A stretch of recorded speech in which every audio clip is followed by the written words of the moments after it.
Show. Turn up your mind. Thinking about who to vote for in November? Remember this. Every Republican candidate for the U.S. Senate, every Republican candidate for Congress, everyone has said they will support Donald Trump for president if he is the Republican nominee.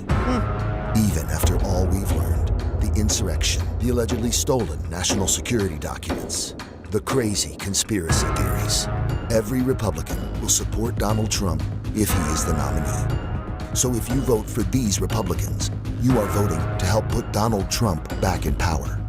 You are voting for 4 more dangerous years of American betrayal, chaos, bigotry, and hate. If you vote for these Republicans, you are voting to help pardon the men and women who attacked our democracy. This November, the choice is simple. It's America or Trump. Oh! That is your choice. That is exactly where we are. We either vote for democracy, we vote for something decent, we vote for, solving our problems, the real ones that we have, or we vote for chaos, violence, and hatred. I mean, that is where we are. That there is no other choice. The economy is cyclical, as you know. The inflationary effect that we all feel, that's global. That had to do with a pandemic, a global pandemic that, our leadership decided to call a hoax and not do very much about. And just tell everybody to just keep on going, just keep on dying, just keep on without. It's only the old people, whatever.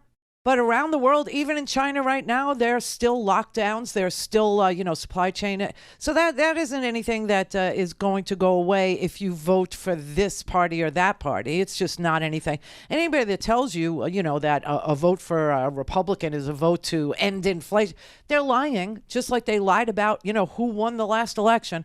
It is really the difference is between, getting serious about solving some of our problems and moving forward. And, yes, America is slow. Democracy is slow. It's incremental change. It's, fits and starts and everything else. But you keep going down this bad road, and what you're going to end up with is courts that literally are totally in the tank for the people who are gouging you in the midst of a inflationary cycle. You're going to get a Supreme Court that rules that corporations are people, my friend, and people are not people. The people don't have privacy rights. Corporations do. People pay taxes. Corporations don't.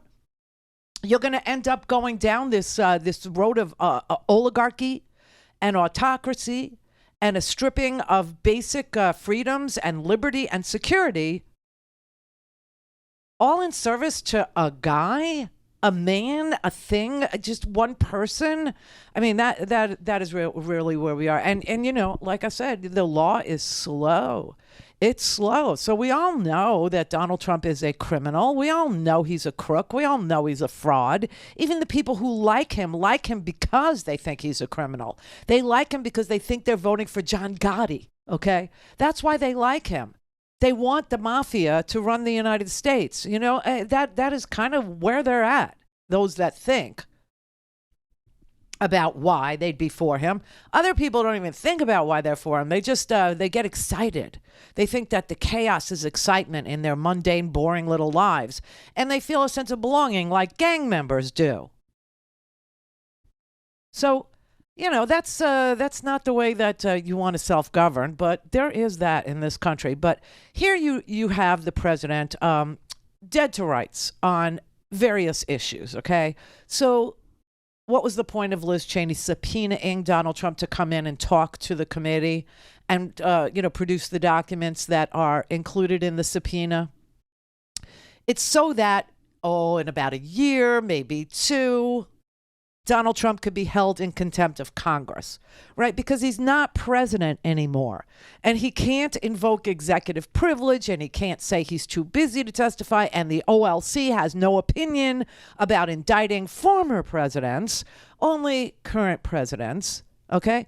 And so he's no longer got the protection of the office. So now his main goal is to delay long enough where he can become the president yet again and shield himself from all of these contempt charges and all of this, coup charges and insurrection charges and incitement to violence charges and contempt charges and, everything else that goes along with the Mar-a-Lago documents, where he took thousands of, I told you he took thousands of documents, right? And that remember I said to you, the weight of those documents, because we got an order of paper that day. I'll never forget. We got an order of paper from, the office place that we order from. And I order 10 reams of paper at a time, and it weighs a lot. 10 reams of paper weighs, like at least 10, 15 pounds. Well, he had 11,000 documents. So now we see the pallets. Now we see the pallets that were shrink wrapped. And they have on the outside how much each pallet weighs, because they're imagining that they're going to truck them, right? So you have to say how much everything weighs so that they can be, configured in the truck in a way that the truck can, go through a weigh station and pass. So anyway, there's literally thousands of pounds of documents on these pallets. And now a Trump employee has told federal agents that after Donald Trump was subpoenaed to return those documents to the National Archives that he illegally took, he then ordered the staff at Mar-a-Lago there, to move the documents to the residence in Mar-a-Lago, out of the storage room and into the residence, right? And at first, the people that worked at Mar-a-Lago who were asked to move these boxes on these pallets and pack them and move them, they lied. They lied to the FBI at first, okay? After the subpoena was received in May, Trump told people to move the boxes to his residence at the property. Now, the people at Mar-a-Lago tried to lie to the FBI about doing that after the subpoena was received by Donald Trump. But then surveillance video, right? Remember we said they saw something on that video, and whatever they saw made them actually go ahead and go in. Well, what they saw on the surveillance security camera footage was people moving the boxes to the residence in violation of a subpoena, obstructing justice, okay? Obstructing.